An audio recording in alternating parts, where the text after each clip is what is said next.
Hello Geethakrishna garu, you are my favourite director. అప్పట్లో మీరెంతో కొత్త రకమైన ఆలోచనతో ఎంతో కొత్తగా సినిమాలు మీరు చేశారు. ఎంతో మంచి పేరు ఉంది మీకు ఇండస్ట్రీలో.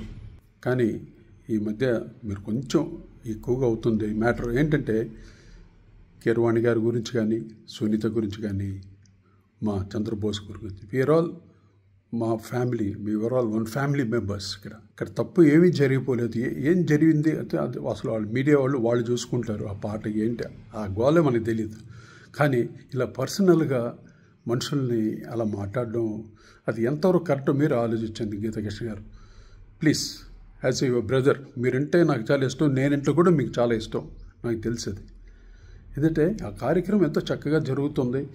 ఏదో చిన్న గ్లిచెస్ ప్రతి దాంట్లో వస్తాయి. ఇప్పుడు నేను చేశాను, మేము చేసే ఎన్నో కార్యక్రమాల్లో చిన్నవి వస్తాయి. అక్కడక్కడనే మర్చిపోతారు అందరూ, వాళ్ళు హ్యాపీగా ఉంటారు. దీన్ని ఇంత రచ్చ చేయాల్సిన అవసరం లేదు.